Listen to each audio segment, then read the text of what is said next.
mereka sedang. Lalu ayat 5, mereka bilang apa? Hukum Musa bilang orang seperti ini harus lempar batu. Betul? Mereka kutip hukum Musa. Kenapa mereka bilang hukum Musa? Karena kalau Tuhan Yesus membebaskan dia dengan tidak perlu dilempar batu, artinya mereka bisa lihat bahwa Tuhan Yesus sudah meniadakan hukum Musa. Dan kalau dia dilempar batu, mereka bilang apa? Dia katanya kasih. Katanya kasih. Tapi kalau Tuhan Yesus lempar batu, kasih. Kalau nggak lempar batu, melanggar hukum Musa. Jadi mereka menjebak Tuhan Yesus dari sudut pandangan hukum Musa. Karena hukum Musa bilang, orang yang berzinah harus dilempari batu. Nah, kita ke Ulangan 22 ayat 21. Kalau ada orang kedapatan di rumah bapaknya, dan kedapatan dia berzinah, dia harus dilempari batu. Ini di Ulangan, ini diberikan kepada siapa? Musa. Ini diberikan kepada Musa. Jadi apa yang terjadi berikutnya? Yohanes 8. Yohanes bilang apa? Mereka bilang mereka buat ini untuk menuduh Tuhan Yesus bahwa Tuhan Yesus sudah meniadakan hukum Musa. Karena kita tahu orang-orang Israel dulu kan bukan main, seakan-akan lebih penting Musa daripada God Jehovah di surga, betul? Lebih penting Musa daripada pencipta semesta alam. Ingat? Oh, Musa, kita Musa. Saya nggak tahu siapa ini, gitu. Di Yohanes 9. Jadi mereka sangat besar membesarkan Musa. Jadi kalau Tuhan Yesus tolak Musa, ini nabi palsu. Tapi Musa punya hukum itu diberikan Tuhan Yesus. Itu Tuhan Yesus punya hukum. Dan sementara itu mereka menuduh Tuhan Yesus melanggar hukumnya. Tentu saja mereka nggak bisa temukan itu. Karena Tuhan Yesus nggak pernah melanggar hukumnya sendiri. Dan sementara mereka mau menuduh Tuhan Yesus, dengan mudah-mudahan bisa menjebak Tuhan Yesus dengan jawaban yang mereka ingin untuk dengar, Tuhan Yesus jongkok dan dengan jarinya tulis di tanah. Seakan-akan dia tidak mendengar. Sekarang pertanyaannya, apa kira-kira yang Tuhan Yesus tulis di tanah? Oke. Kita lihat di Ministry of Healing, Tuhan Yesus melihat situasinya. Dengan gemetar, dengan penuh rasa malu, wanita ini sedang dituduh orang-orang ini. Oleh orang-orang yang wajah batu semua. Nggak ada kemurahan dan kepedulian kepada wanita ini. Okay? Tuhan Yesus punya spirit, okay, yang penuh dengan kemurnian, bisa lihat betapa jijiknya apa yang sedang terjadi di sini. Jijik rohani. Dan Tuhan Yesus nggak menunjukkan tanda bahwa dia mendengar pertanyaannya, dia tunduk lagi, kan? Dia tunduk dan dia tulis di debu. Ini seperti yang tadi kita baca di ayat 6 kan. Jadi Tuhan Yesus tulis tanah. Nah, apa yang dia tulis di tanah? Mengenai orang yang melacurkan diri sesuai dengan hukum Musa harus lempar batu. Matius 5 ayat 20 dikatakan, kecuali kamu punya righteousness, kecuali kamu punya glory, kecuali kamu punya penurutan hukum lebih dari penurutan orang-orang Farisi. Nah, ini orang-orang Farisi yang sedang menuduh.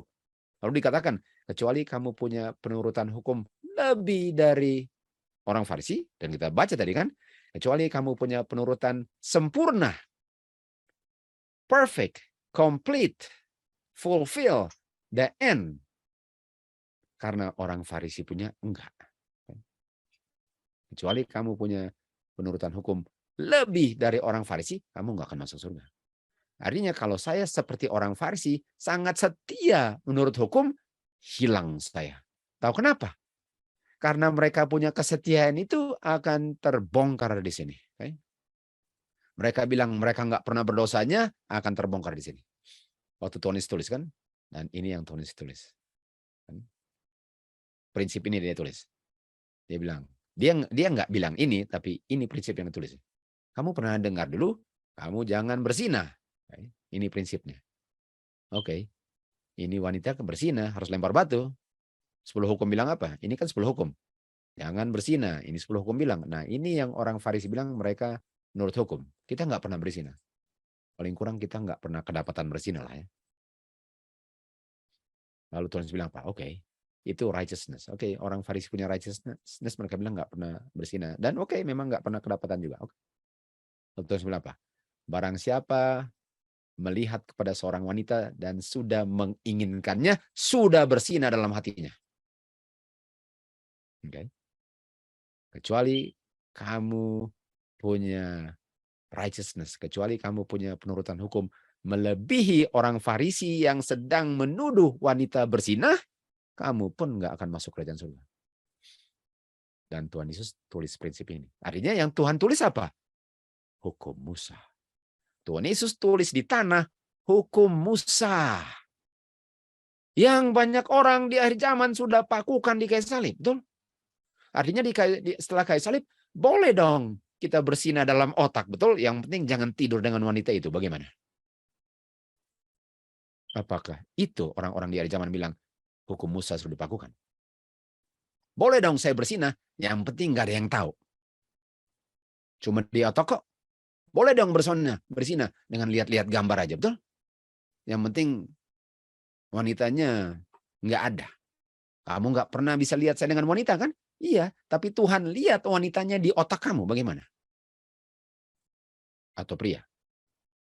Artinya, kalau kamu nggak berzina di otak kamu satu kali pun, barulah kamu punya penurutan hukum, fulfill, perfect, complete, the end. Kamulah yang masuk surga. Inilah prinsip yang ditulis di tanah. Jadi orang Farisi waktu mereka bilang, ayo, apakah dia perlu lempar batu? Musa bilang loh, Musa bilang, oke. Kalau Musa bilang, mari saya tulis apa yang Musa bilang. Prinsip Musa, saya tulis prinsip Musa. Kalau kamu melihat dan menginginkan, apa yang terjadi?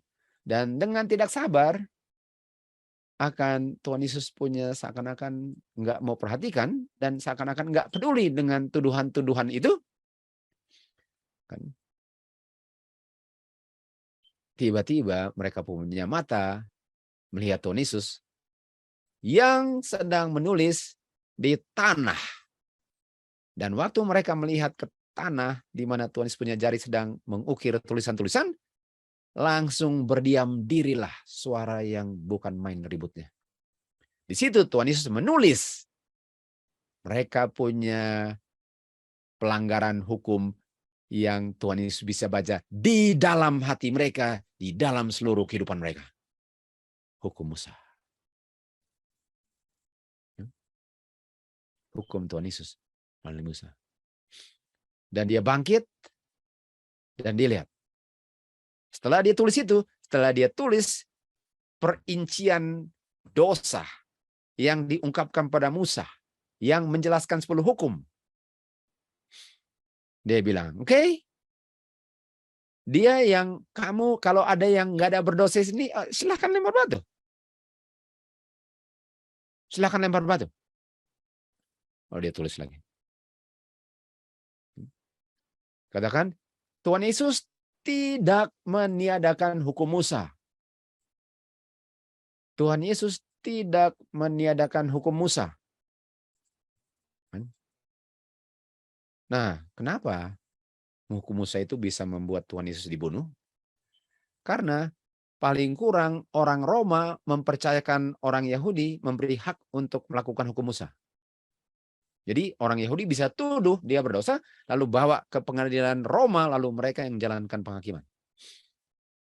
Artinya, kalau Tuhan Yesus bilang, saya sudah tiadakan hukum Musa, mereka bisa bilang, sedangkan Roma aja percayakan kita hukum Musa. Dan kamu tidak, artinya kamu sudah berontak terhadap hukum Musa dan berontak terhadap Roma. Sekarang kita bisa gunakan kamu, Roma, untuk menyingkirkan kamu. Tapi nggak pernah bisa. Jadi waktu Tuhan Yesus tidak meniadakan hukum Musa, Tuhan Yesus malahan menjelaskan hukum Musa. Tuhan Yesus malahan fulfill 10 hukum dengan memberikan perincian 10 hukum melalui hukum Musa.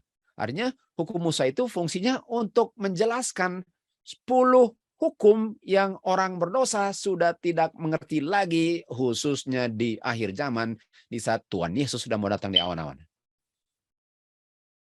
Penuduh-penuduh ditaklukkan di tempat semua. Langsung sekarang kelihatan jubah-jubah yang kelihatannya kudus semua. Langsung kotor. Mereka berdiri, dihakimi, kedapatan bersalah, telah melanggar hukum. Di hadapan kemurnian yang abadi. Dengan gemetar, dipenuhi dengan dosa yang nampaknya tersembunyi dari orang, tapi bukan di hadapan Tuhan, yang sudah terbuka. Mereka tunduk dan mereka mulai berpergian satu dengan yang lain. Meninggalkan orang yang kedapatan bersinah dengan juru selamat yang sangat peduli kepada orang yang berdosa. Tuhan Yesus bangkit melihat kepada wanita. Tuhan Yesus bilang, di mana kamu punya penuduh-penuduh ini? Enggak adakah orang yang menghakimi kamu? Wanita ini bilang, enggak ada Tuhan. Kemana semua mereka? Tuhan Yesus bilang kepada dia, saya juga tidak menuduh kamu berdosa. Hah? Bukankah dia berdosa? Kok Tuhan Yesus tidak menuduh dia berdosa? Itu artinya Tuhan Yesus bilang apa? Saya sudah membaca isi hati kamu melalui roh. Kamu sudah mengakuinya dan bertobat. Sayalah yang pikul dosa kamu di kayu salib. Dengan catatan, jangan berdosa lagi. Apakah hukum Musa ini berani kita mau pakukan di kayu salib? Kalau dengan hukum Musa inilah saya bisa tahu apa itu dosa, sehingga saya nggak lakukan supaya saya tidak berdosa. Artinya orang-orang yang meniadakan hukum Musa adalah orang-orang yang nggak mau tahu bahwa mereka berdosa, sehingga mereka bisa bebas berdosa dan berpikir bahwa mereka tidak berdosa. Merekalah sadar atau nggak sadar yang melakukan 10 hukum Musa di kayu salib. Matius 9. Tuhan Yesus melewati tempat itu dan dilihat seorang yang namanya Matthew. Matt.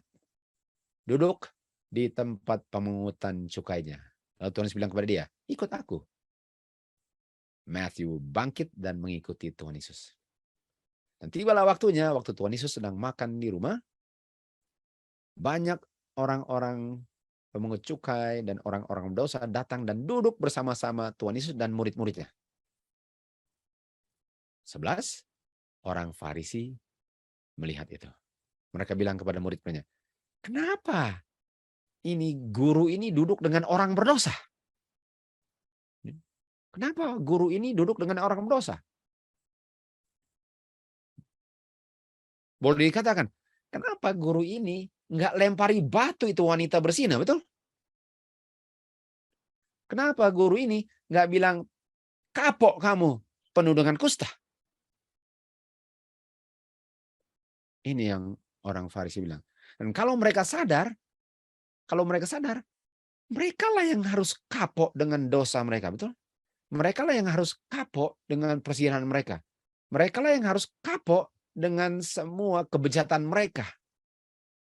Sementara mereka sedang menghakimi orang lain, dosa-dosa yang mereka sendiri lakukan, tapi nampaknya nggak ngerti dan bisa dijelaskan oleh hukum Musa. Artinya, mereka gede-gedein hukum Musa, mereka sendiri nggak ngerti hukum Musa. Jadi boleh dikatakan, mereka memakukan hukum Musa, padahal nggak ada yang dipakukan. Ini pun sebelum kayu salib. Lalu Tuhan Yesus bilang apa? Tuhan Yesus mendengar itu, dia bilang kepada mereka, dia yang nggak sakit, ya nggak perlu seorang yang memulihkan dia dari sakitnya kan? Tapi dia yang sakit membutuhkan orang yang bisa memulihkan dari sakitnya. Itu sebabnya saya duduk dengan mereka. Kamu nampaknya nggak sakit, makanya kamu nggak duduk dengan saya.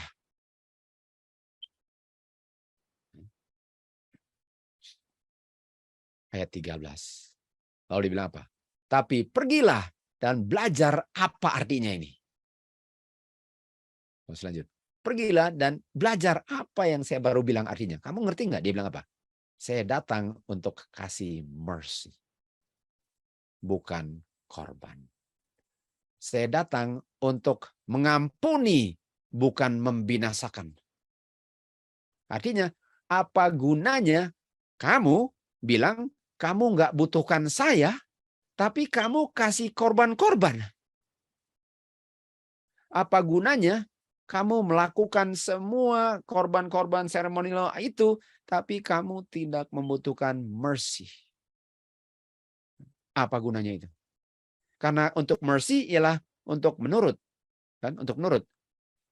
Untuk menurut ialah Tuhan Yesus bilang apa? Jangan berdosa lagi. Saya tidak menghakimi kamu. Saya sudah berikan kemurahan. Lalu dibilang apa? Jangan berdosa. Artinya saya datang untuk mengampuni supaya kamu jangan berdosa. Sementara kamu cetak dosa terus, makanya kamu lakukan ini sacrifices terus. Nah, mari kita lihat kutipan berikut.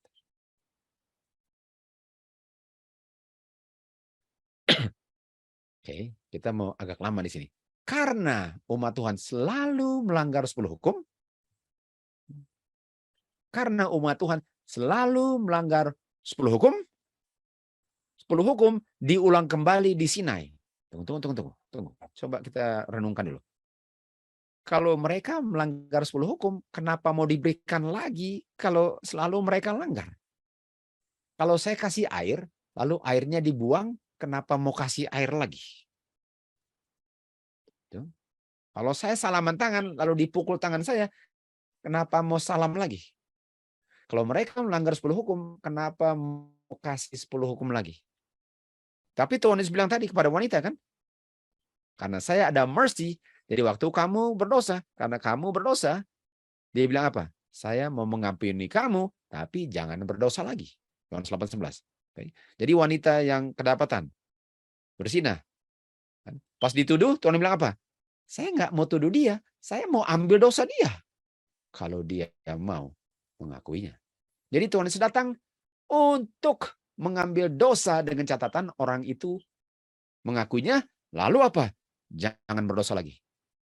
Semua orang Roma 3:23 sudah berdosa. Tuhan Yesus datang ini untuk bilang, oke, kalau kamu mengakui, berikan kepada saya, dan saya akan berikan kuasa kepada kamu untuk tidak berdosa lagi. Itu sebabnya Tuhan Yesus datang. Orang Farisi nampaknya tidak mengerti itu. Jadi karena umat Tuhan melanggar terus, hukum Tuhan diulang kembali, artinya untuk jangan berdosa lagi. Sekali lagi, hukum Tuhan dilanggar terus, itu sebabnya diberikan lagi hukum Tuhan untuk jangan dilanggar lagi. Nah, mari kita kembali ke cerita orang-orang Farisi tadi. Kan? Mari kita kembali ke cerita orang Farisi. Ini kan di sini dikatakan wanita ini kedapatan berzina, artinya dia melanggar hukum. Dia melanggar hukum. Lalu dibilang kasih tunjuk hukum Musa kan? Orang-orang Yahudi bilang, hukum Musa bilang. Padahal orang Yahudi nggak ngerti nampaknya apa hukum Musa. Kalaupun mereka mengerti, mereka nggak tahu bahwa Tuhan Yesus bukan main author daripada hukum Musanya. Jadi mereka mau jebak author daripada hukum Musanya. Ya. Artinya di sini wanita ini melanggar 10 hukum. Wanita ini melanggar 10 hukum. Dan waktu dia melanggar 10 hukum, Tuhan Yesus bilang apa? Tuhan Yesus kasih tunjuk ini kan. Kamu melanggar 10 hukum, lalu Tuhan Yesus kasih jelas. Supaya kamu jangan melanggar lagi. Jangan, ayat 28, jangan melanggar dalam pikiran kamu. Jadi walaupun saya tidak melakukan ayat 27, 10 hukum, bisa saja saya sedang melanggar ayat 28. Betul? Jadi orang Farisi boleh dikatakan, mereka bilang mereka tidak melanggar 10 hukum, sementara mereka sedang melanggar prinsip 10 hukum di ayat 28. Jadi bilanglah ini berlaku bagi wanita. Oke, kamu memang kedapatan berzina. Artinya kedapatan itu memang sedang melakukan perzinahan. Tapi waktu Tuhan Yesus bilang, jangan berdosa lagi. Ya. Waktu Tuhan Yesus bilang, jangan berdosa lagi. Dia bilang apa? Jangan melanggar 10 hukum lagi. Karena kamu sudah lebih mengerti lagi bahwa perzinahan itu sebenarnya bukan hanya tidur dengan orang lain, tapi di dalam pikiran pun kamu jangan berdosa lagi. Supaya kamu jangan dituduh lagi. Supaya kamu nggak dituduh lagi, kamu sudah tahu apa itu perzinahan. Itu sebabnya penting untuk diberikan 10 hukum, supaya saya nggak datang dan dituduh dan mau dilempari batu lagi. Karena saya melanggar dari sudut pandangan prinsip-prinsip 10 hukumnya. Nah, berdasarkan itu, kita kembali ke kutipan tadi. Okay. Karena umat Tuhan melanggar 10 hukum, hukum Tuhan diulang lagi, tapi dikasih apa? Prinsip-prinsip hukum Musa. Betul? Dengan pelanggaran diberikan 10 hukum, lalu Kristus berikan kepada Musa prinsip-prinsip yang akan menuntun kehidupan umat Tuhan setiap hari. Artinya, jangan bersinah. Dan waktu jangan bersinah diulang di Sinai, Tuhan Yesus berikan kepada Musa, make sure mereka mengerti. Jangan bersinah artinya jangan bersinah dalam pikiran kamu. Itu hukum Musa. Dan ini yang diberikan kepada Musa namanya statutes. Statutes. Yang diberikan kepada Musa adalah statutes. Artinya 10 hukum diberikan dengan statutes, dan statutes ini mengklarifikasi apa itu 10 hukum, sehingga saya bukan hanya nggak tidur dengan yang bukan istri saya, tapi di dalam pikiran saya pun tidak menginginkan istri orang lain. Itu hukum Musa. Ini namanya statutes yang diberikan bersama-sama dengan 10 hukum. Bedanya 10 hukum diucapkan Tuhan, hukum Musa diberikan Tuhan kepada Musa. Lalu Musa tulis, lalu dia bacakan kepada umat Israel. Itu namanya hukum Musa. Sebenarnya hukum Musa artinya hukum Tuhan yang diulang dan didengar melalui Musa. Statutes ini tentu saja diberikan untuk menjaga agar 10 hukum tidak dilanggar. Statutes ini bukan bayang-bayang yang dipakukan di kayu salib. Bukan bayang-bayang. Kenapa? Karena setelah kayu salib masih berlaku dong. Karena kalau dipakukan di kayu salib artinya boleh dong bersinar dalam otak, yang penting jangan kedapatan tidur dengan orang lain. Tuh. Artinya ini statutes hukum Musa tidak berakhir di kayu salib. Dan statutes ini berlaku selama ada waktu. Well, nggak ada waktu. Dan waktunya berlangsung selama-lamanya. Artinya selama-lamanya dia berlaku. Sebagaimana 10 hukum berlaku, hukum yang diberikan kepada Musa sama lamanya berlakunya, yaitu nggak ada ujungnya. Dan statutes hukum Musa, yang diberikan supaya orang tidak melanggar 10 hukum yang nampaknya mereka nggak ngerti, mereka memberi power akan 10 hukum, dan 10 hukum pun memberi power kepadanya karena mereka kerjasama. Karena dengan statutes, 10 hukum nggak dilanggar. Dengan 10 hukum, statutes itu benar-benar menjelaskannya. Dan ini dia. Ini statutes hukum Musa. Mereka dengan jelas dan dengan sangat spesifik menjelaskan 10 hukum. Bukan kata kita baca bahwa bersinah 10 hukum dijelaskan oleh hukum Musa, itu artinya dalam otak kamu bersinah. Jadi hukum Musa nggak pernah bisa ditiadakan selama-lamanya. Sekali lagi, hukum Bapa. Hukum Bapa di dalam Kristus yang diberikan kepada Musa, ditulis oleh Musa, dibacakan oleh Musa, itu hukum Bapa, Jehovah God. Kapan bisa ditiadakan apa yang asalnya dari Bapa? Nggak pernah bisa. Okay? Jangan lupa, status ini untuk jaga 10 hukum. Mari kita lihat kutipan berikut. Bapa memberikan sangat jelas, ini diulang lagi ya. Bapa memberikan sangat jelas, clear dengan definitely, kan? Definite ini kan sama kan di atas ini. Pengetahuan akan kehendaknya kepada Israel, khususnya dalam precepts India. Ini preceptnya.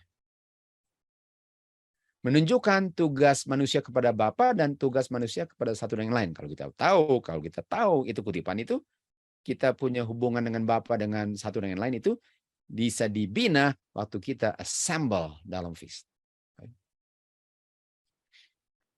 Worship kepada Bapa sangat clearly defined. Artinya kita nggak bisa salah siapa yang kita perlu worship dan bagaimana kita worshipnya. Lalu dibilang apa?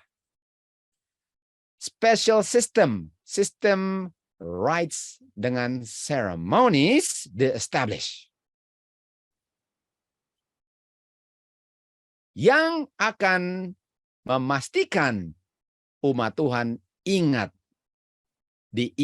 antara umat Tuhan. Artinya, rites dengan ceremonial law itu dibuat supaya umat Tuhan ingat Bapa. Nah, sekarang saya mau tanya. Kalau rites dengan seremoni diberikan untuk ingat Bapa, kapan boleh lupa Bapa? Kapan boleh lupa Bapa? Dan kalau kalian bilang, itu dipakukan. Oke, artinya nggak boleh ingat Bapa lagi, betul? Nah, saya akan kasih tunjuk apa yang dipakukan nanti. Apa yang dipakukan. Dan rites and ceremony ini, precept, law of Moses, statutes, rites and ceremony, kan, binding forever, menjelaskan 10 hukum, membuat orang ingat Bapa. Oleh sebab itu, rites and ceremony diberikan untuk guard dan protect 10 hukum. Artinya, hukum Musa, statutes, rites and ceremony itu sama dengan 10 hukum. Yaitu dia malahan lebih menguraikan arti 10 hukum. Nah, kalian bilang, oh, tapi rites and ceremony sudah berakhir di salib. Jangan takut, ada jawabannya semua itu. Kalau belajar, nggak ada yang nggak perlu tahu. Yang nggak perlu tahu itu kalau nggak belajar. Artinya rites and ceremonies itu sama dengan hukum Musa, sama dengan statutes. Nggak ada bedanya. Dan itu tidak berakhir di kayu salib. Apa? Precepts-nya, prinsipnya. Prinsip daripada upacara-upacara yang di ujungnya kematian domba, prinsipnya berlaku walaupun membuatnya tidak lagi. Kita akan jelaskan nanti.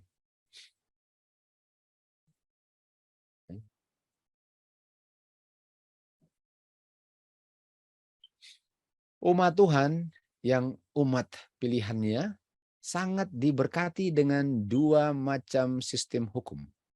Ada 2 macam sistem hukum. Umat Tuhan diberikan 2 macam sistem hukum. Yang satu namanya moral, yang satu namanya ceremonial. Yang satu menunjuk kepada ingatnya Bapa yang menciptakan bumi, ingat kan? 10 hukum. Yang berlaku selama-lamanya. Yang satu lagi diberikan karena melanggar 10 hukum. Tunggu, tadi dibilang apa? Law of Moses, statutes, ceremonies diberikan karena melanggar hukum. Untuk menjaga hukum, 10 hukum untuk tidak dilanggar. Jadi ini untuk membuat orang ingat, tapi yang mengingatkan hari Sabat perlu diingat apa? Ceremonial, rites, statutes, dengan law of Moses, itu yang membuat saya ingat untuk ingat hari Sabat. Yang satu lagi, yang seremonial, kita akan baca ya.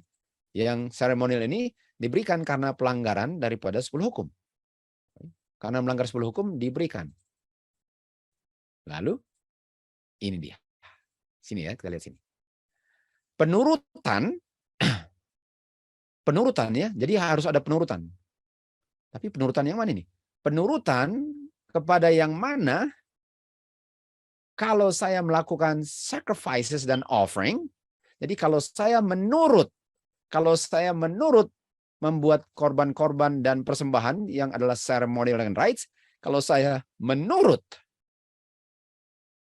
dan melakukannya yang menunjukkan kepada kayu salib, artinya waktu saya perlu menurut ceremonial law, bukankah hukum Tuhan harus diobey? Hukum Tuhan harus diobey. Dikatakan, kalau kamu obey, kamu hidup. Kamu langgar, kamu mati. Artinya, kalau saya tidak mau bikin rites and ceremony sebelum kayu salib, saya melanggar 10 hukum. Karena itu rites dengan ceremony adalah upacara yang menjelaskan karakter 10 hukum. Karakter 10 hukum. Kita akan baca terus. Masing-masing jelas dan beda satu dengan lain. Sejak penciptaan, hukum moral, ini dia. Sejak penciptaan, 10 hukum adalah mengambil tempat yang sangat penting dalam rencana manusia diciptakan. Artinya tentu saja, 10 hukum itu penting, karena 10 hukum itulah yang kalau tidak dilanggar, orang itu hidupnya tanpa akhirnya. Artinya 10 hukum itu diberikan untuk orang hidup, karena kalau melanggar mati. Dan kalau menurut hidup. Dan dari mana saya tahu dia menurut? Ada 10 hukum. Artinya 10 hukum itu, the commandment was ordained to life. Roma 7:10 kalau nggak salah kan. Jadi hukum itu diberikan untuk kehidupan. Dan kalau saya menurut, saya apa? Hidup. Jadi rites dengan ceremony, sacrificial offering itu, waktu saya lakukan, itu artinya saya mengerti 10 hukum. Contoh, siapa yang mengerti 10 hukum? Abel atau Kain? Abel. Dari mana saya tahu Abel mengerti 10 hukum? Bukankah dia bikin ceremonial law? Siapa yang tolak 10 hukum? Kain. Dari mana saya tahu Kain tolak 10 hukum? Dia nggak mau bikin ceremonial law. Siapa yang hilang? Kain. Kenapa? Karena dia enggak menurut 10 hukum dalam bentuk ceremonial law. Siapa yang selamat? Abel. Kenapa? Karena dia menurut 10 hukum dengan melakukan ceremonial law. Ceremonial law ini, right ceremonial law, ceremonial law adalah jawaban, ceremonial law ini adalah jawaban daripada tujuan tertentu dalam rencana keselamatan manusia. Nah, kalau bicara tentang keselamatan, artinya kata keselamatan sama dengan enggak hilang, enggak binasa, enggak melanggar 10 hukum. Karena di Matius 1:21, orang yang selamat adalah orang yang dibebaskan dari pelanggaran hukum. 1 Yohanes 3:4 atau bebaskan dari dosa. Artinya rencana keselamatan ialah untuk orang menurut. Dan ceremonial law inilah untuk orang yang harusnya hilang, nggak perlu hilang dengan mereka menurut dan tidak melanggar. Artinya ceremonial law itulah pengungkapan penurutan 10 hukum. Dan sistem simbol sacrifice dengan offerings ini, sistem simbol dan sacrifice di-establish agar melalui perayaan-perayaan ini, waktu mereka melakukan ceremonial law, orang berdosa bisa melihat Tuhan Yesus sebagai pengganti, merciful, dan memenuhi tuntutan hukum yang harusnya saya yang penuhi. Saya yang penuhi. Sekarang saya tanya, apakah itu hanya berlaku di sebelum kayu salib? Setelah di kayu salib, saya nggak perlu bikin sesuatu yang mengingatkan Tuhan Yesus punya kayu salib. Betul, kita nggak bunuh domba lagi. Betul. Seremonial itu bunuh domba betul, tapi prinsip seremonialnya berjalan terus tanpa ada bunuh dombanya. Karena yang dipakukan di salib bukan prinsip seremonialnya, ceremonial law, bukan hukum Musa, bukan statutes, bukan judgment. Yang dipakukan cuma kematian. Kata kematian, kata dosa, cuma itu yang dipakukan. Ceremonial law-nya jalan terus tanpa menjalankan ceremonial law dalam bentuk sesuatu yang mengingatkan kematian Tuhan Yesus tanpa ada kematian. Ceremonial law ini dibuat supaya saya bisa menghargai Tuhan Yesus punya kematian. Sebelum kayu salib dan setelah kayu salib. Jadi sekali lagi, ceremonial law itu dilakukan, tapi prinsip yang penting. Karena prinsipnya masih dijalankan setelah kayu salib, walaupun acara susunan yang sangat detail itu nggak dilakukan lagi. Tapi prinsipnya ceremonial law masih berlaku. Karena di mana atau kapan saya tidak perlu melihat korban Tuhan Yesus yang sangat berharga bagi kehidupan manusia.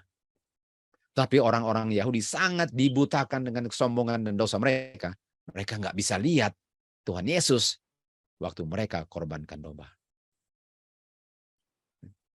Waktu mereka korbankan domba, mereka nggak bisa lihat kayu salib. Waktu Kristus yang dilambangkan persembahan-persembahan datang, mereka tolak dia. Lalu dikatakan, ceremonial law ini, hukum Musa, itu glorious. Nah, kalau kita ke Roma 3 ayat 23 dikatakan, semua orang telah berdosa dan come short of the glory. Glory adalah karakter Bapa. Ceremonial law itu mengungkapkan karakter Bapa. Glory adalah image. Glory adalah karakter Bapa. Glory itu diungkapkan di dalam 10 hukum. Dan 10 hukum itu dijelaskan oleh ceremonial law, statutes, hukum-hukum Musa. Sacrifice offering itu menjelaskan the love daripada kasih Bapa yang diungkapkan dalam hukum-hukum ini. Glorious. Okay. Nah, kalau ceremonial law itu glorious, artinya ceremonial law itu enggak ada dosanya. Karena yang enggak glory itu dosa. Jadi ceremonial law itu kehidupan untuk melakukan itu untuk tidak berdosa. Untuk tidak berdosa. Nah, saya tahu di ujungnya ada kematian. Karena memang harus ada yang mati. Dan kematian itulah ceremonial law itu diberikan untuk orang yang hidup untuk menghargai kematian. Dan kematiannya harus terjadi karena kematian itulah kenapa saya berterima kasih untuk ada ceremonial law, kenapa saya bisa hidup. Dan itu diberikan melalui Tuhan Yesus waktu dia di Sakaria 6 ayat 13 counsel dengan Bapaknya untuk menolong dalam keselamatan atau ketidakbinasaan atau ketidakberdosaan. Artinya ceremonial law ini untuk orang tidak berdosa. Adam melihat ceremonial law waktu dia bunuh domba sebagai penderitaan hasil dosa Adam terhadap hukum Bapa. Artinya Adam sudah melihat kayu salib melalui domba-domba yang harus mati. Musa sudah melihat kayu salib melalui domba-domba. Abraham sudah melihat kayu salib melalui domba-domba. Makanya Tuhan bilang kepada orang-orang Farisi, kenapa kamu membunuh saya? Musa nggak membunuh saya, dia sudah lihat saya. Dia sudah lihat saya. Artinya waktu dia kasih korban, Musa sudah bisa lihat. Adam sudah bisa lihat. Abraham sudah bisa lihat kayu salib. Dan makanya mereka dengan setia melakukan ceremonial law, karena itulah pengungkapan hukum Tuhan punya kebaikan sehingga saya tidak binasa. Itu Yohanes 3:16. Dan itu diganti dengan kenyataannya Tuhan Yesus mati kayu salib. Artinya ceremonial law itu adalah kayu salib sebelum kayu salib. Yohanes 3:16 ialah kayu salib sebelum kayu salib. Dan yang ditiadakan hanyalah kematian. hanyalah catatan hutang, hanyalah dosa. Selain itu, prinsipnya selama-lamanya berjalan untuk selama-lamanya tanpa ada ujungnya.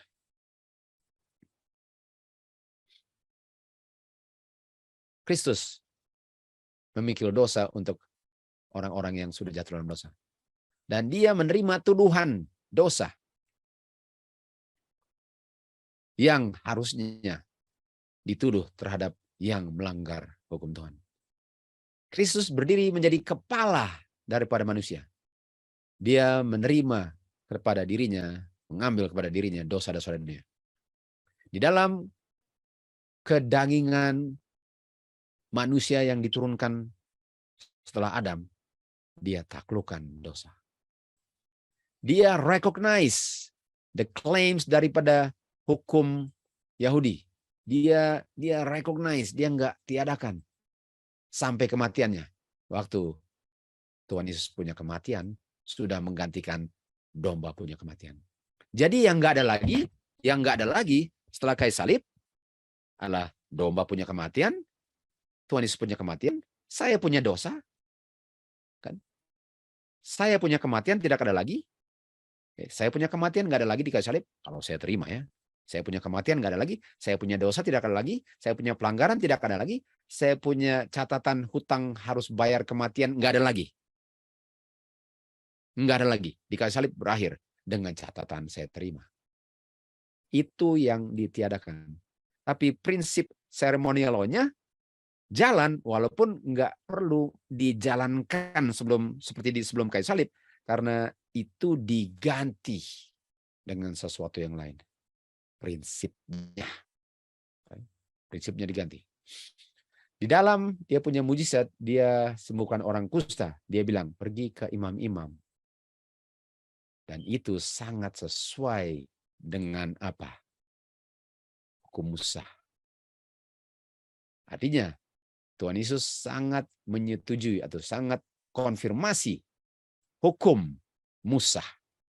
Tidak pernah dia tunjukkan bahwa itu sudah ditiadakan. Tapi kalian bilang, itu sebelum kayu salib. Kalian sudah lihat tadi, bahwa prinsip itu berlaku selama-lamanya. Karena itu diberikan Tuhan Yesus. Apakah Tuhan memberikan hukum yang ditiadakan?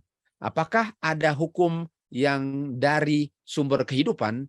Apakah ada yang keluar dari sumber kehidupan yang ada kematiannya? Enggak. Kematian itu hasil saya punya pelanggaran. Apakah ada hukum yang keluar dari kehidupan yang bisa ditiadakan? Enggak. Yang ditiadakan adalah dosanya, kematiannya, catatan hutangnya. Bukan hukumnya. Bukan hukumnya. Orang-orang yang mengaku pelajar-pelajar Alkitab bisa menghargai more fully, lebih jelas lagi. Orang-orang Israel kuno punya pengertian-pengertian tentang ceremonial ordinances. Kalau kita belajar Alkitab, kita bisa menghargai ceremonial law yang dituntut untuk dijalankan. Kalau mereka benar-benar orang Kristen, mereka siap untuk acknowledge bahwa itu ceremonial law, itu kudus dan penting, walaupun itu adalah bayang-bayang yang digenapi. Nah, kenapa dibilang bayang-bayang, Dan? Karena yang mengambil dosa Tuhan Yesus, bukan domba. Tapi sebelum Tuhan Yesus datang, itulah penggantinya. Jadi hanya diganti saja dari bayang-bayang ke kenyataan. Tapi bayang-bayangnya sama dengan kenyataannya, walaupun bayang-bayang bukan kenyataan. Jadi bayang-bayang itu sangat mirip dengan kenyataannya. Bayang-bayang pohon itu 100% dengan bentuk pohon. Jadi moral law itu dibayang-bayangi oleh ceremonial law yang mana bayang-bayang pohon sama dengan pohon. Artinya waktu saya terima pohon, itu sama dengan terima bayang-bayangnya, karena bayang-bayangnya 100% nggak ada bedanya dengan pohonnya. Jadi dengan terima pohon, saya nggak buang bayang-bayang. Saya cuma bilang, sekarang saya bikin pohonnya. Tapi prinsip bayang-bayang ada di pohonnya karena nggak ada bedanya. Yang nggak ada cuma apa? Ada kematian. Kematian itu nggak ada hubungan dengan hukum Tuhan. Hukum Tuhan memberi kehidupan. Kematian itu melanggar hukum Tuhan. Artinya kalau saya melanggar hukum Tuhan, itu yang nggak ada lagi. Itu yang tidak ada lagi.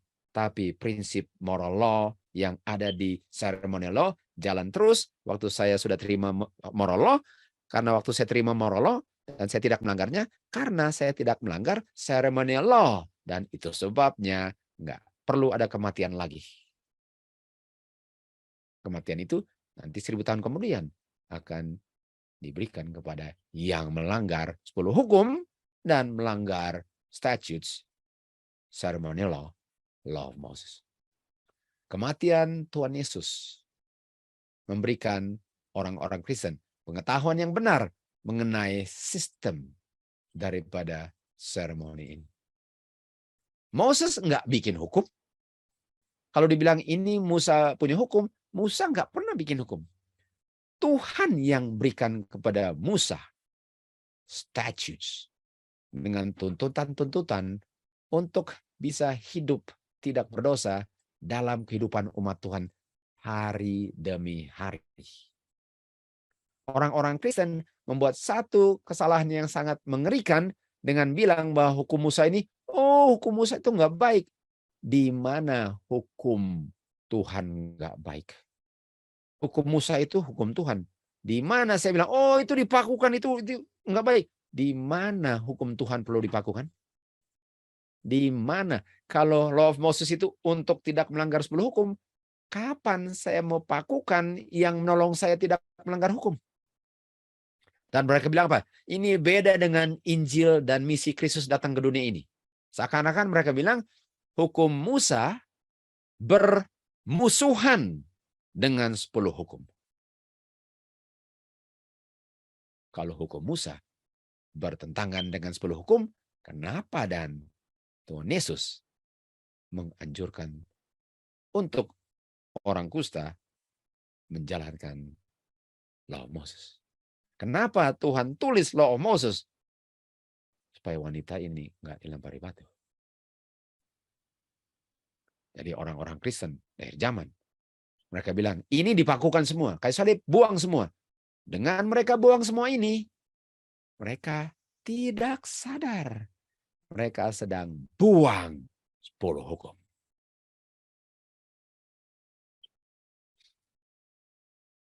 Kita mau buka sampai terus sebentar ya. Lalu kita akan lanjut lagi.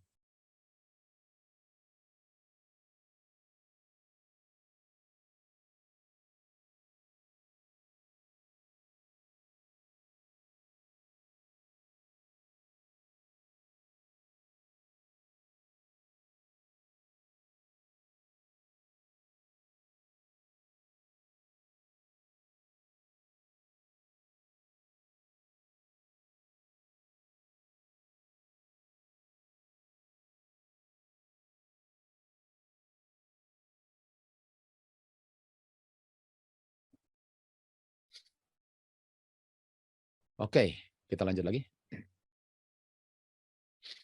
Lukas 18 ayat 18.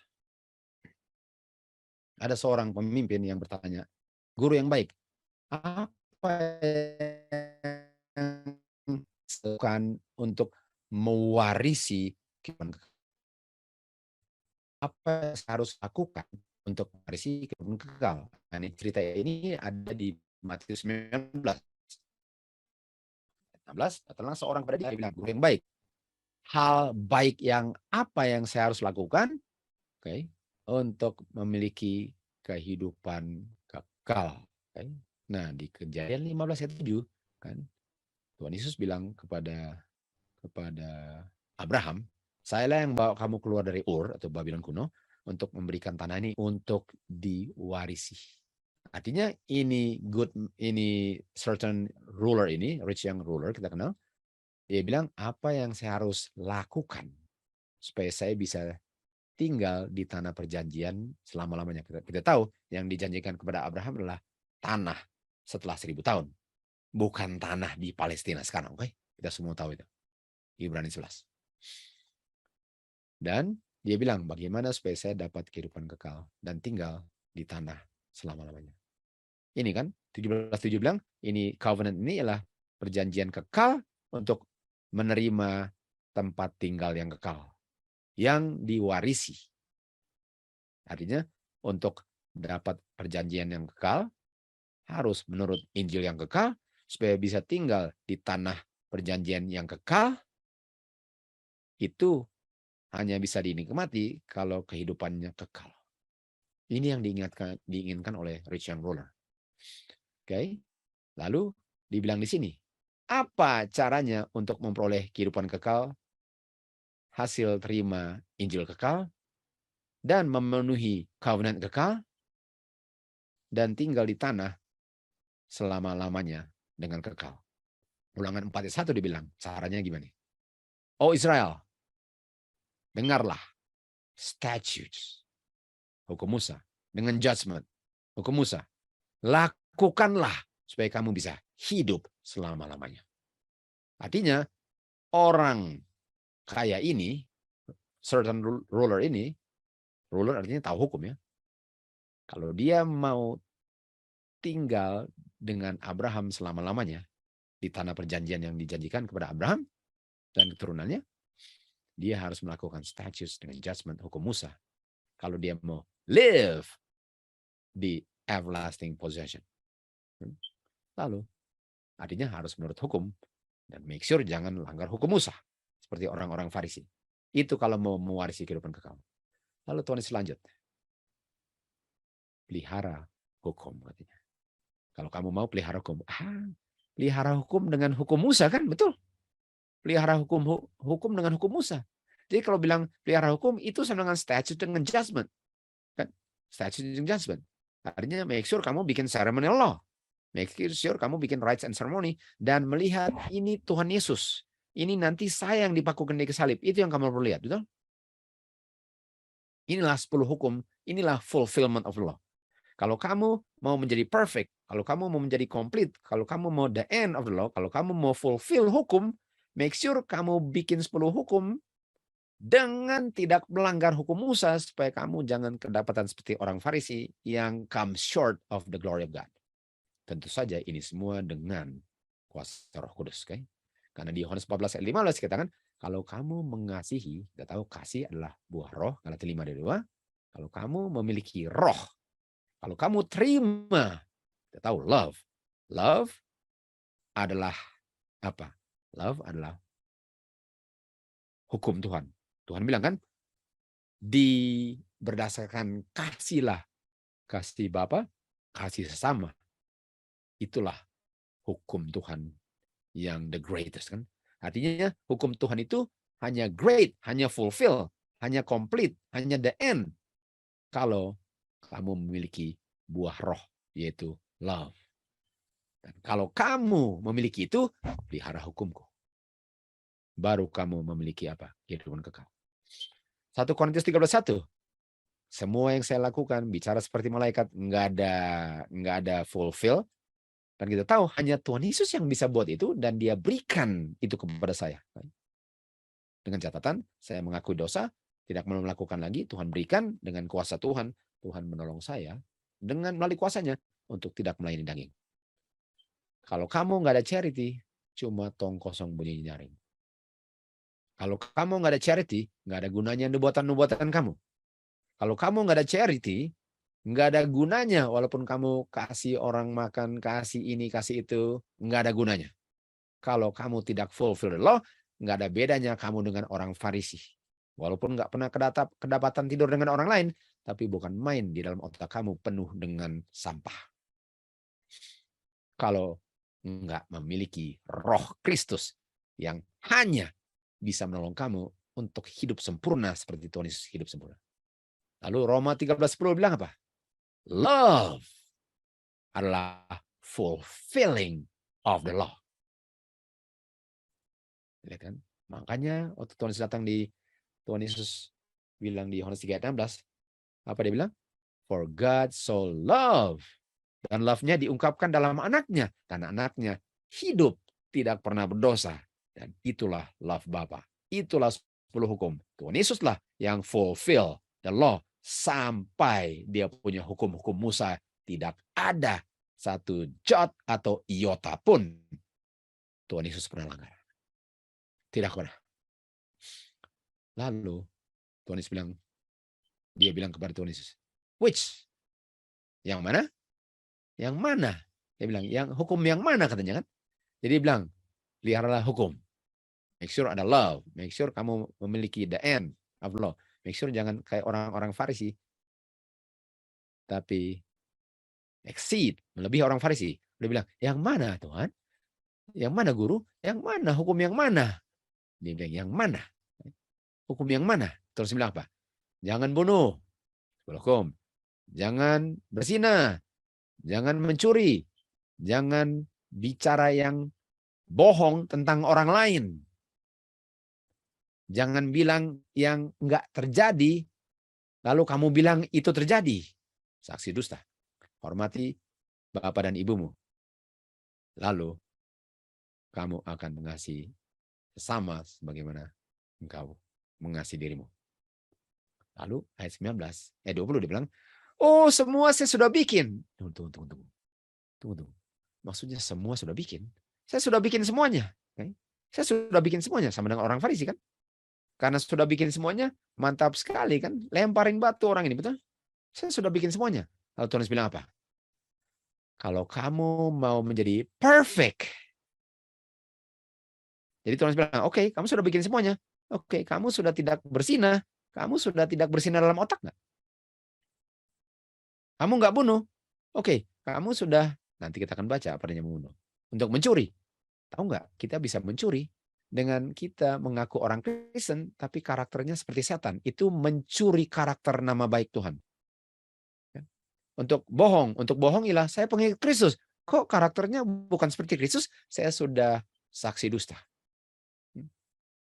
Kalau saya bilang saya orang Kristen, lalu saya punya kehidupan melanggar hukum, saya telah saksi dusta, telah mencuri kemuliaan Tuhan.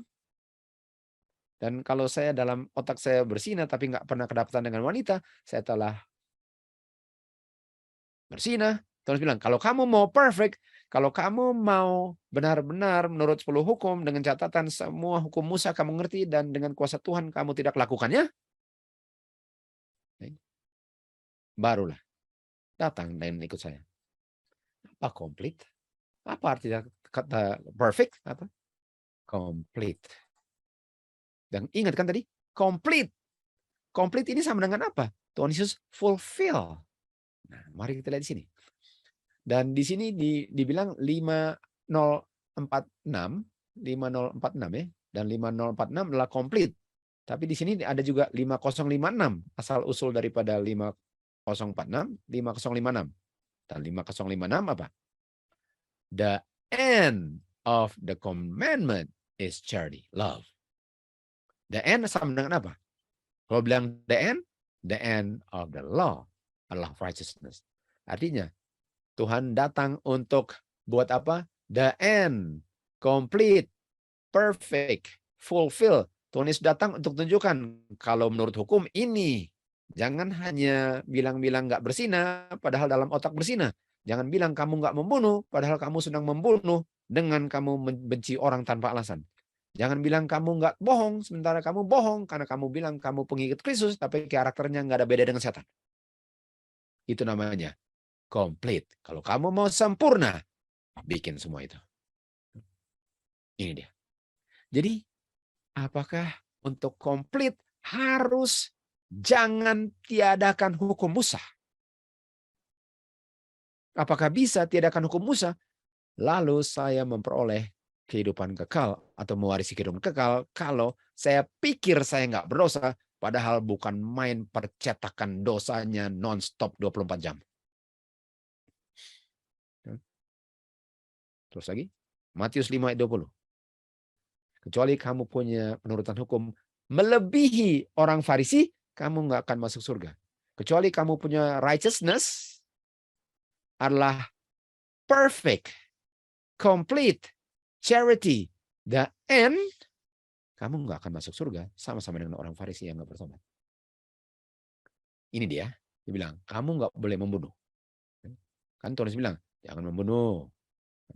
Saya katakan, kamu nggak boleh membunuh. Lalu bilang ini yang dijelaskan oleh statutes. Kalau kamu marah pada saudaramu tanpa alasan, kamu sudah membunuh. Lalu ayat berikutnya, jangan bersinah. Sudah baca tadi kan? Kalau kamu melihat wanita dan menginginkannya, kamu sudah bersinah. Apa? Ingat hukum Musa dengan statutes-nya, dengan judgments-nya. Ingat hukum Musa. Dan sampai di akhir zaman, sebelum Tuhan Yesus datang, akan mengingatkan umat Tuhan akan hukum Musa. Jawabannya, orang-orang yang memiliki roh dengan powernya Elia lah yang akan mengabarkan ini untuk mengingatkan umat Tuhan bahwa Tuhan Yesus sudah mau datang. Jangan kedapatan seperti orang Farisi. Pikir nggak berdosa, padahal percetakan dosa. Buku Maliaki dikatakan, saya akan kirim Elia. Dan Elia inilah karakter daripada pekerjaan Elia akan dilakukan. Mereka yang mempersiapkan kedatangan Tuhan Yesus kedua kali diwakili oleh Elia yang setia. Dan apa yang Elia akhir zaman setia lakukan? Mereka bilang apa? Ingat hukum Musa. Jangan berdosa. Ingat hukum Musa. Apa Elia akhir zaman bilang? Jangan pakukan hukum Musa. Jangan buang rites and ceremony punya prinsip setelah kayu salib. Yang dipakukan adalah kematian, dosa, dan catatan hutang. Rites and ceremony-nya walaupun tidak dilakukan, tapi dilakukan dalam bentuk yang lain prinsipnya. Jangan dipakukan itu. Karena tadi dikatakan bahwa statutes, ceremony law itu tidak pernah berakhir. Itu untuk menjaga supaya umat Tuhan tidak melanggar 10 hukum. Dan inilah pekabaran Elia untuk mengingatkan umat Tuhan untuk jangan injak-injak 10 hukum dengan membuang hukum apa Jehovah God yang diberikan melalui Musa. Tuhan Yesus sudah datang. Imamat 23 ayat 1. Jehovah God melalui Tuhan Yesus bicara kepada Musa. Artinya kalau bicara kepada Musa, yang Musa bicarakan adalah hukum Musa. Musa bilang apa? Inilah feast Jehovah God. Ini adalah Jehovah God punya feast. Dan yang pertama, ayat 3 dibilang apa? Hari Sabat, hari ke-7 itu feast pertama. Orang-orang yang berbakti hari Sabat di hari zaman nggak tahu bahwa hari Sabat itu feast. Lalu bilang feast sudah dipakukan, sementara mereka merayakan hari Sabat. Apa bedanya dengan orang Yahudi? Melakukan ceremonial law, tapi tolak Tuhan Yesus. Apa gunanya berbakti hari Sabat, tapi tolak 10 hukum? Karena tolak ceremonial law, karena tolak statutes dengan judgment, saya tolak 10 hukum. Apa gunanya hari Sabatnya? Kalau orang-orang Yahudi yang dengan setia hari Sabat masuk sinagog lah yang pakukan Tuhan Yesus. Apa bedanya?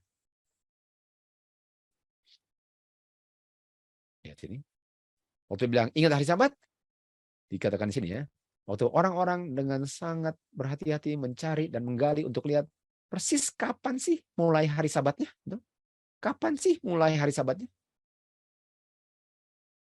Lalu dikatakan apa? Bapa telah membuat hari Sabatnya untuk bumi yang bulat ini. Excuse me. Bumi ini nggak ceper, oke? Bumi ini bulat. Dan waktu hari ke-7 datang ke bumi yang bulat ini, didikte oleh matahari yang adalah rules the day, yang ada di siang hari. Di seluruh bangsa yang lihat itu, silakan mulai memelihara hari Sabat.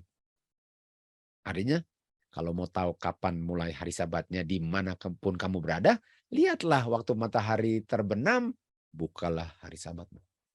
Artinya, hari Sabat ini ditentukan oleh apa? Matahari. Dan ini adalah feast di mana mulainya ditentukan matahari. Artinya inilah feast setiap minggu. Setiap minggu. Hari Sabat adalah feast setiap minggu. Karena feast adalah di mana orang datang bersama-sama, makan firman Tuhan. Lalu habis itu makan makanan yang melambangkan firman Tuhan untuk kesehatan. Bukan untuk rasa enak walaupun penuh dengan racun. Sekarang, hari Sabat adalah feast yang ditentukan matahari. Artinya setiap minggu. Setiap hari ke-7. Kan? Di Kejadian 1 ayat 14 dikatakan, Tuhan menciptakan terang di langit untuk memisahkan gelap dan terang, dan biarlah mereka menjadi tanda, menjadi musim-musim, dan menjadi untuk menentukan hari dan menentukan tahun. Kita tahu yang menentukan hari apa? Matahari. Apa ini season, musim? Apa ini musim? Jadi terang di langit, musim apa? H4150. H4150 bilang apa? Festival. Pertemuan. Waktu yang ditetapkan. Pertemuan. Waktu yang ditetapkan. Feast. Feast. Artinya, ini feast ini nomor 1. Hari ke-7 ditentukan matahari. Hari Sabat itu feast yang ditentukan matahari. Untuk tahu kapan mulainya. Dan yang lain apa? Oke, yang lain kita belum baca.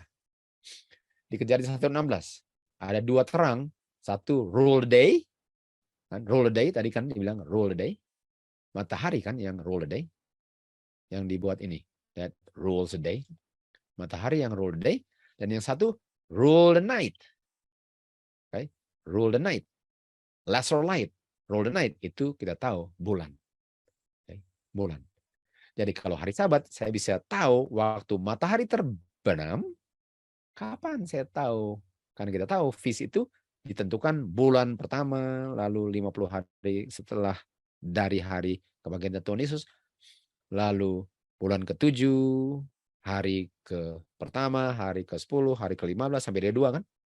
Jadi dari mana saya tahu ini bulan ke-7? Kalau harinya dalam bulan saya hitung matahari. Dari mana saya tahu mulai bulannya? Nah, kalau kata ini bulan apa? Nah, kalau ini bulan apa, yang tentukan apa dan? Ya bulan lah. Namanya aja bulan, artinya ditentukan bulan, betul? Oke. Artinya apa? Ayat 4.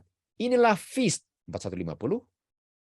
Pertemuan kudus yang kamu akan proklaim di musim-musimnya. Dan musim apa? Feast 4150. Mazmur 104:19 dibilang apa? Dia telah menetapkan bulan sebagai penentu kamu punya feast musiman. Sementara Tuhan telah menetapkan matahari sebagai penentu feast mingguan. Ini dia. Okay. Dan apa hubungannya dengan Law of Moses ini? Nomor 1, diberikannya melalui Moses. Apakah ini statutes? Oke, kita baca terus. Jadi kita tahu feast-nya adalah apa? Passover, unleavened bread, first fruit, wave seed, first fruit Pentecost, blowing trumpets, Day of Atonement, Feast of Tabernacle. Okay? Lalu Imamat 17 ayat 7. Dia bilang apa? Ini feast ini adalah apa? Statutes. Berapa lama statutes-nya? Forever. 23:14. Ini semua adalah statutes. Berapa lama? Forever. Ayat 21. Ini adalah statutes. Berapa lama? Forever. Ayat 31. Ini adalah statutes. Berapa lama? Forever. Inilah statutes nomor 1. Berapa lama? Forever. Okay. Artinya, di dunia baru, apakah kita masih melakukan feast yang ditentukan bulan? Nah, orang bilang, nggak ada bulan lagi. Iya, itu di kota Bapa. Tolong belajar Alkitab dulu, please. Kota Bapa. Buktinya Enoh pergi ke bumi yang ada 7 bulan. Jadi kalau kalian bilang nggak ada bulan lagi, jawabannya nggak ada bulan. Bagaimana nggak ada bulan? Kalau Enoh kunjungi bumi yang ada 7 bulannya dan nggak ada dosa di sana. nggak ada bulan, nggak ada matahari itu di kota Bapa, karena Bapa lah terangnya.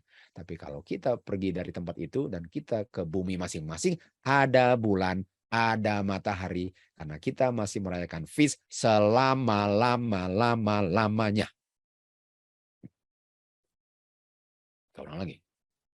Karena umat Tuhan melanggar sebuah hukum diulang dan diberikanlah kepada Musa apa?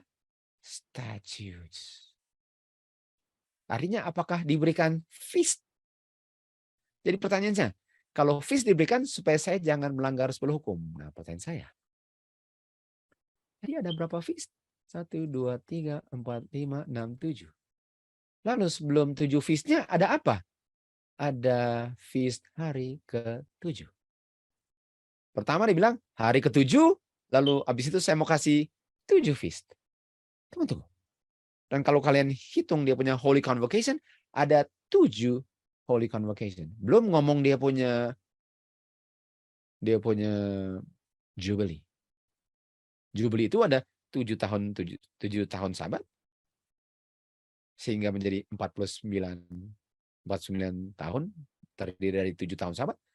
Lalu Jubilee-nya berikutnya itu 50, dan 50 itu tahun pertama, dan tahun pertama itu Day of Atonement-nya dibunyikan trompet, dan di Day of Atonement pada tahun pertama dirayakannya benar-benar hari ke-7. Jadi ini feast banyak sekali ya, angka 7-nya seperti hari Sabat hari ke-7. Jadi feast ini dibuat untuk jelaskan 10 hukum yang mana ya kalau banyak 7-nya. Jadi kalau kita buang feast, tolong bertobat dan jangan buang lagi. Kalau kita buang seremonial law punya prinsip, tolong bertobat dan jangan buang lagi. Tuhan masih terima pertobatan. Ini sebabnya Elijah akhir zaman mengabarkan supaya terjadi pertobatan sama dengan orang-orang di Israel di sebelah utara. Mereka sudah menyembah other gods karena sudah tidak memelihara hukum Tuhan lagi. Dan dikembalikanlah mereka karena ada pekabaran Elijah. Ini statutes forever.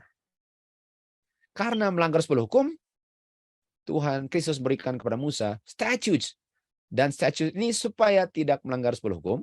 Dan statutes ini bukan bayang-bayang yang berlalu di kayu salib. Bukan. Mereka selama-lamanya berlaku dan mereka menjelaskan 10 hukum. Sekali lagi, umat Tuhan diingatkan. Tunggu. Umat Tuhan diingatkan apa? Ingat hari Sabat. Sekali lagi, umat Tuhan diingatkan tentang hari Sabat. Kalau orang bilang, saya nggak pernah lupa hari Sabat. Ini sama dengan Tuhan bilang, kamu orang-orang, kamu harus ikut firmanku untuk tidak jadi budak. Mereka bilang, kita nggak budak, kita keturunan Abraham kok. Jadi waktu dibilang ingat hari Sabat, oh saya nggak perlu ingat hari Sabat. Ini orang berbakti hari Minggu harus ingat hari Sabat, betul? Oke, mari kita lihat. Bagaimana caranya untuk umat Tuhan ingat hari Sabat?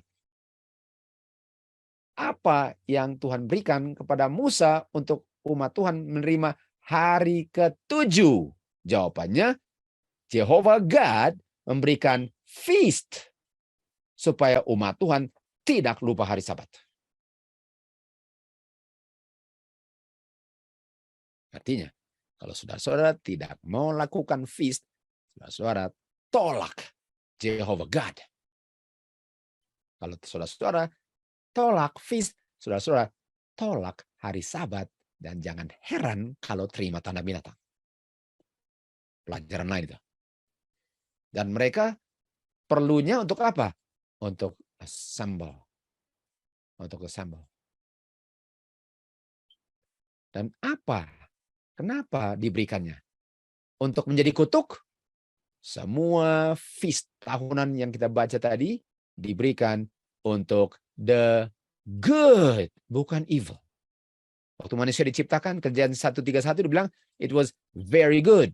Feast ini diberikan untuk the good of Israel, supaya jangan lupa hari Sabat.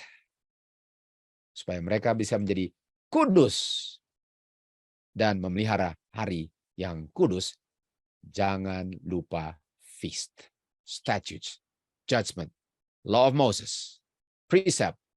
Seremonial punya prinsip. Tanpa di ujungnya harus ada kematian. Hukum-hukum ini, hukum-hukum Musa ini dicatat oleh Musa. Dicatat oleh Musa. Dan disimpan sebagai fondasi hukum negara. Dan bersama-sama artinya bersama-sama dengan 10 hukum. Jadi ini precepts, ini hukum Musa ini, yaitu feast salah satunya. Ini precept 10 hukum ini, ini hukum Musa ini bersama-sama dengan 10 hukum diberikan, hukum Musa ini diberikan untuk mengilustrasikan 10 hukum, sudah ngerti kan? Untuk mengilustrasikan 10 hukum supaya orang bisa mengerti 10 hukum, dan 10 hukum ini adalah syarat mau tinggal selama-lamanya di tanah perjanjian. Artinya kalau saya tolak feast, saya tolak hukum Musa, saya tolak semua itu, saya bilang dipakukan semua itu, saya hanya pelihara 10 hukum, saya nggak sadar bahwa saya sudah buang 10 hukum, dan saya sudah tidak memenuhi syarat untuk tinggal di tanah perjanjian selama-lamanya. Ini dia, harus saya buktikan.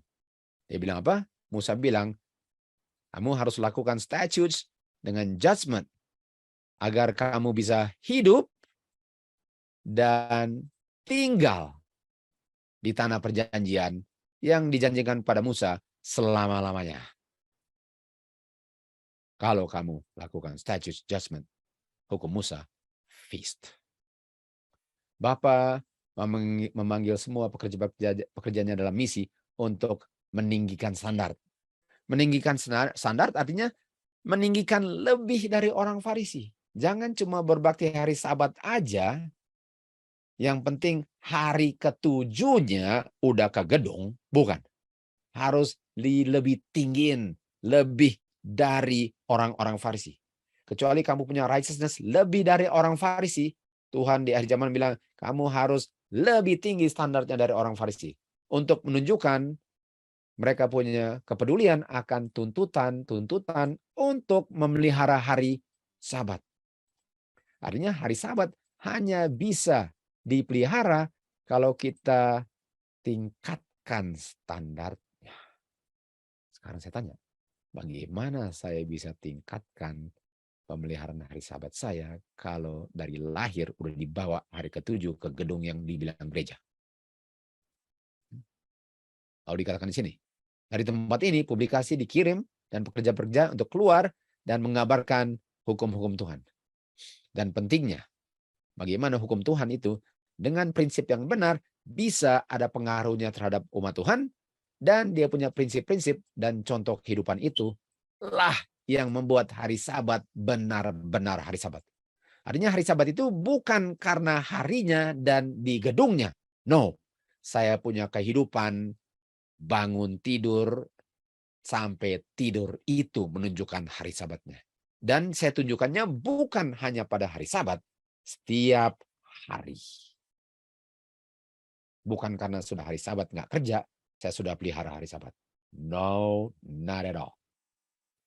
Kalau dikatakan, standar hari Sabat nggak boleh diletakkan sangat rendah. Seperti orang Farisi. Sehingga orang yang menerima kabaran hari Sabat, mereka nggak tahu mereka sedang melanggar hari Sabat, sementara mereka pikir mereka sedang pelihara hari Sabat. Lebih baik, jauh lebih baik orang-orang ini nggak pernah dengar kebenaran dan masih dalam kegelapan sampai yang mengabarkan hari Sabat bisa menghidupkan hari Sabatnya setiap nafas kehidupan mereka. Sampai mereka punya righteousness melebihi righteousness daripada orang-orang Farisi. Sampai orang-orang hari Sabat jangan hanya karena hari ketujuhnya, tetapi Dari setiap prinsip-prinsip statutes, judgment, law of Moses, semua prinsip ceremonial law, semuanya sebagaimana Kristus berdiam dalam saya melalui rohnya, barulah pekabaran itu akan mereka terima dalam kepenuhannya, komplitnya, perfectionnya. Ada orang-orang yang melihat orang-orang ini, apa sih pengaruh yang mempengaruhi mereka dari pekabaran yang mereka kabarkan? Apakah yang mereka kabarkan mereka hidupkan? Orang-orang dunia lebih bijaksana dari anak-anak umat Tuhan di akhir zaman. Sementara kita menuntut mereka memelihara hari Sabat, mereka lihat. Mereka lihat. Yang mereka lihat ini, apakah dalam kehidupan hari-hari mereka hidupkan prinsip yang mereka bilang hari Sabat ini? Mereka mempelajari kehidupan dan karakter daripada orang-orang yang bilang harus pelihara hari Sabat. Untuk mempelajari apakah kehidupan mereka harmonis dengan apa yang mereka kabarkan. Dan mereka punya pendapat didikte dari pengamatan mereka, dan itulah yang akan menentukan mereka mau terima pekabaran ini atau tidak. Ini dia. Artinya kalau kita punya hari Sabat cuma yang penting hari ketujuh, nggak ada gunanya orang terima hari Sabat pekabaran kita kalau kita sendiri sedang menginjak-injaknya. Karena orang umat Tuhan nggak ngerti prinsip hukum Tuhan, mereka buang statutes, judgment, law of Moses, sehingga mereka nggak tahu mereka sedang berdosa di hari Sabat. Sementara orang Yahudi sedang menjaga kekudusan hari Sabat, mereka bilang kita harus cepat tinggalkan kayu salib, sudah mau masuk hari Sabat. Sementara mereka baru pakukan Tuhan Yesus, mereka bilang kita harus jaga kekudusan hari Sabat. Sementara mereka jaga kudusan hari Sabat, mereka bilang Tuhan Yesus punya pekerjaan menyembuhkan orang buta adalah pekerjaan setan. Sementara hari Sabat, mereka rencanakan bunuh Tuhan Yesus, tapi mereka sedang pelihara hari Sabat.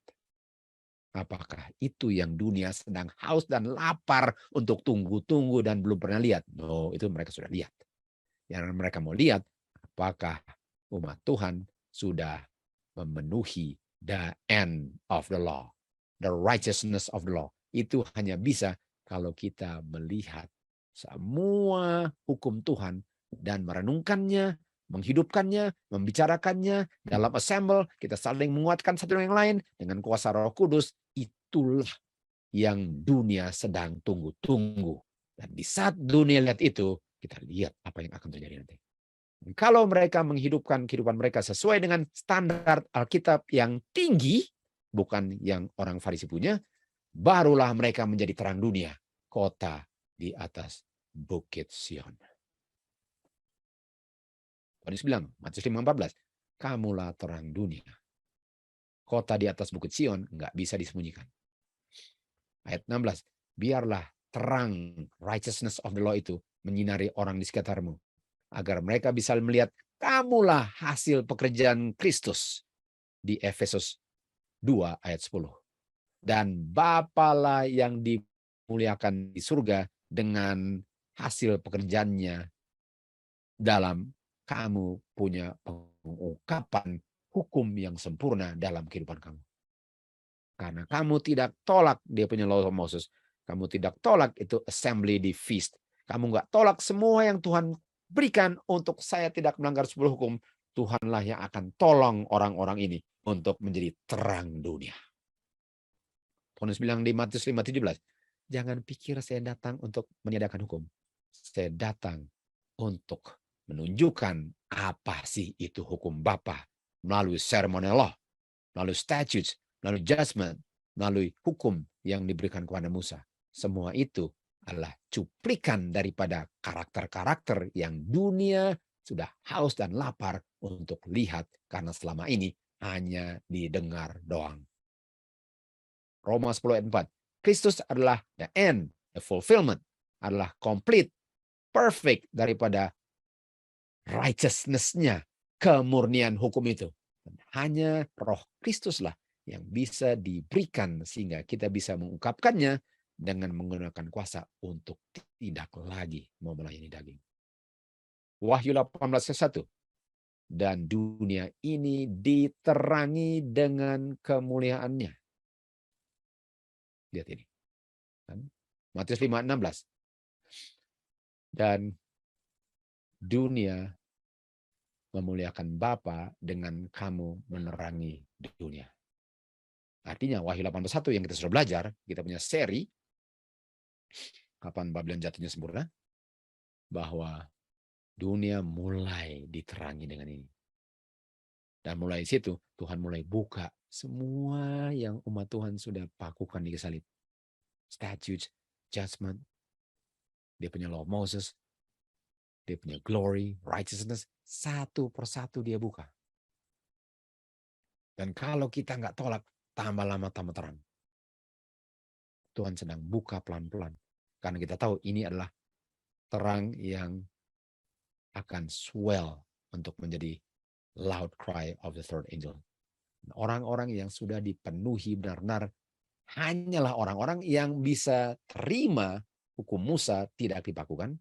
Seremonial punya prinsip masih jalan. Kematian yang dia tiadakan, prinsip seremonialnya dijalankan terus dalam bentuk meat and drink. Karena meat and drink itu mengingatkan, commemorative, artinya mengingatkan kematian Tuhan Yesus. Sementara seremonial menunjuk akan kematian Tuhan Yesus, meat and drink mengingatkan ke belakang kematian Tuhan Yesus. Seremonial menunjuk ke depan kayu salib, meat and drink menunjuk ke belakang kayu salib. Apa bedanya?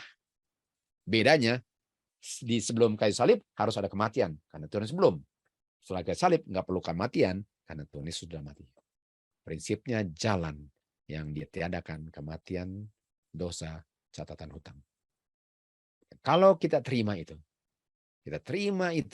kita akan menerangi dunia dengan yang Tuhan sudah janjikan. Wahyu 18 ayat 2.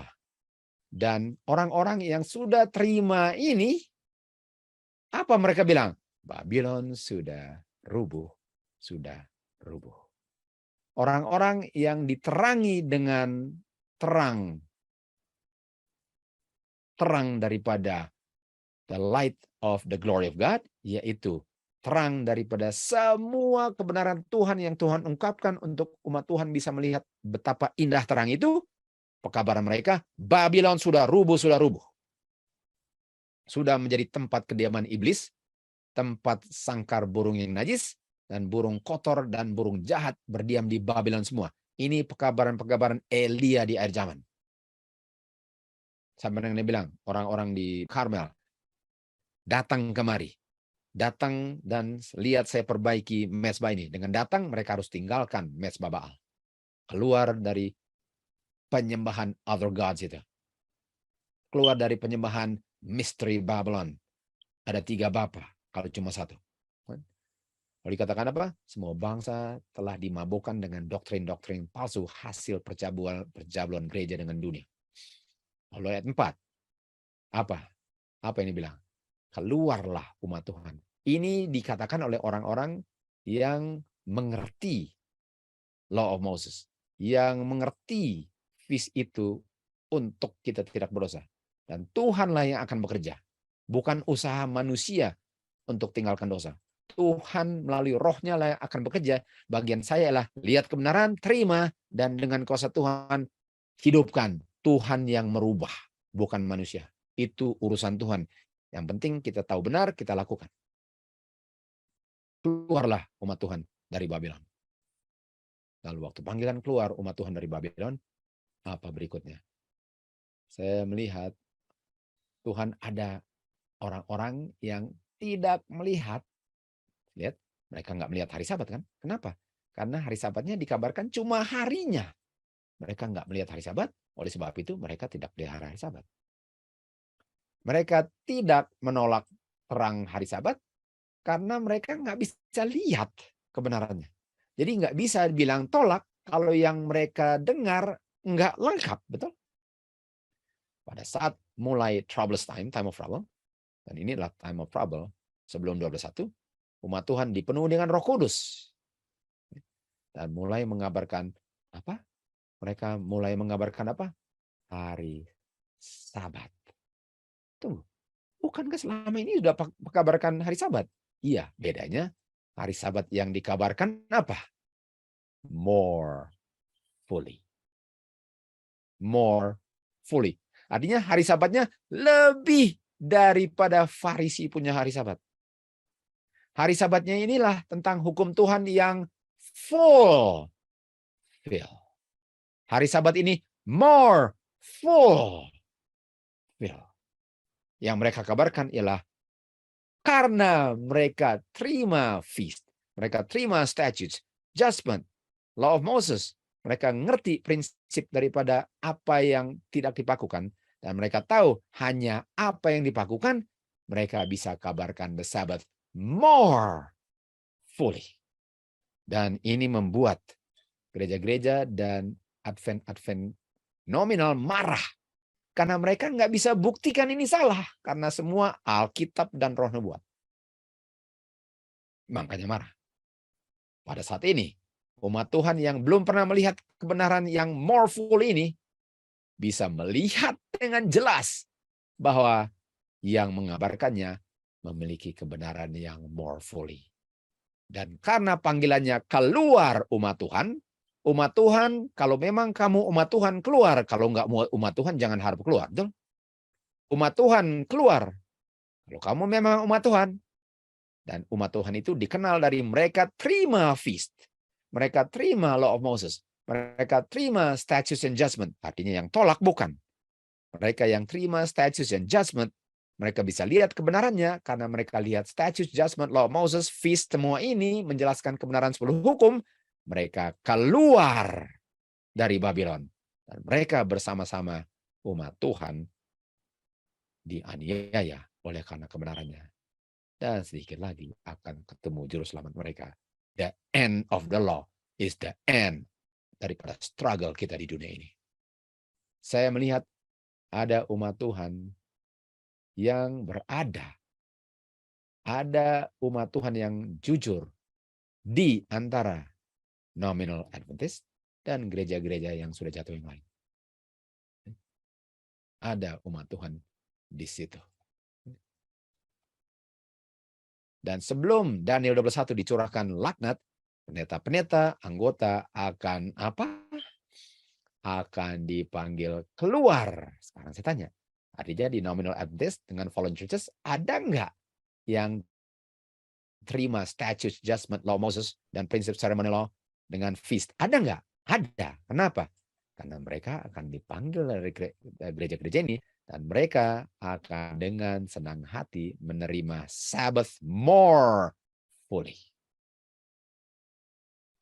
Di saat terang daripada kemuliaan Tuhan Yesus yang diungkapkan di kayu salib, yang sudah bisa dilihat di korban-korban, dan yang dihidupkan kembali melalui feast dalam bentuk meat and drink.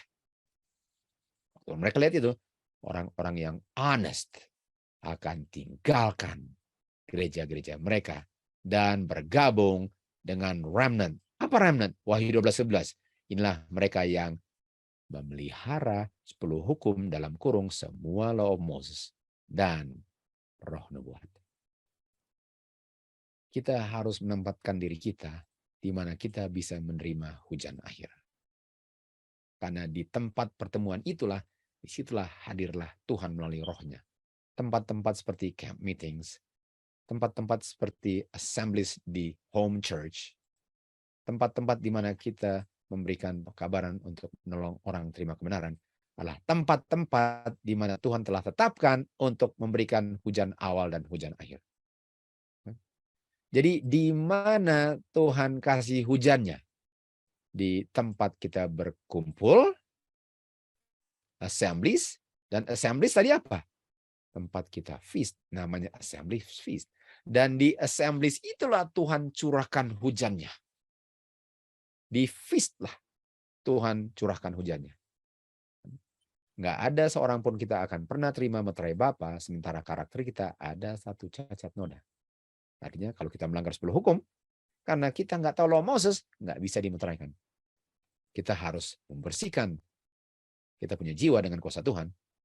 Barulah letter rain dicurahkan sebagaimana dicurahkan di hari Pentecost. Dan Lateran dicurahkan di mana? Di assemblies, di mana kita berkumpul sama-sama. Dan berkumpul sama-sama namanya apa? Feast. Apa yang terjadi di Pentecost? Di hari Pentecost, mereka satu tempat, assemble. Satu main. Kenapa? Karena doktrinnya sama semua. Jadi pertanyaan saya, apakah Pentecost setelah kayu salib? Iya. Mereka masih berkumpul setelah kayu salib. Di feast. Masih. Dan tiba-tiba ada suara dari surga seperti angin memenuhi rumah di mana mereka berdiam. Dan mereka dipenuhi dengan Roh Kudus. Mereka semua dipenuhi dengan Roh Kudus. Kenapa? Karena mereka sedang assemble pada waktunya. Dan kita tahu assemble itu memperkuat hubungan kita dengan Bapa, dengan satu yang lain. Dan kalau hubungan Bapa, 4 hukum pertama.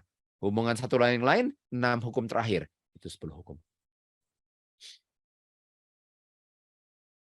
Ini semua sangat penting untuk selamat kita. Ini sedang penggenapan nubuatan. Saudara, nubuatan sedang digenapi kalau kita sadar. Dan apa yang terjadi waktu mereka dipenuhi dengan Roh Kudus? Apa yang terjadi waktu mereka dipenuhi dengan Roh Kudus? Mereka, Tuhan menambahkan kepada gereja setiap hari hasil orang-orang berkumpul. Nah, kalau ditambahkan, apa artinya ditambahkan? Ditambahkan artinya tempat di mana mereka asalnya berkurang dan tempat murid-murid bertambah. Kan? Kalau di sana 10, di sini 10, sekarang di sini 11, di sana 9. Di sini 12, di sana 8. Di sini 13, di sana 7. Artinya, setelah umat Tuhan gather together, assemble together, feast together, mengerti law Moses, memelihara statutes and judgment, Kudus dicurahkan menjadi fill. Mereka menjadi full hukum Tuhan. Tuhan datang untuk fulfill. Mereka sudah dipenuhi dengan Roh Kudus karena mereka sudah melakukan perintah Tuhan dan Tuhanlah yang bekerja dalam mereka. Barulah pekabaran come out of my people didengar dan keluarlah orang-orang dari di mana mereka nggak bisa lihat kebenaran Tuhan dan bertambahlah gereja yang hidup Kristus dan semua yang keluar adalah orang-orang yang selamat. Hanya orang yang selamat adalah orang yang bisa bergabung dengan gereja Kristus. Dan gereja Kristus adalah gereja yang memelihara 10 hukum. Dengan dia punya status yang judgment. Yang memelihara 10 hukum dengan testimony of Jesus Christ. Inilah gereja yang diselamatkan. Terhadap gereja inilah naga marah. Dan naga akan ditumbangkan pada waktunya oleh kuasa Tuhan. Yang mana sudah dimiliki oleh seluruh gereja Kristus yang setia sampai kesudahan. Semoga saudara-saudara sudah diberkati pada hari Sabat ini.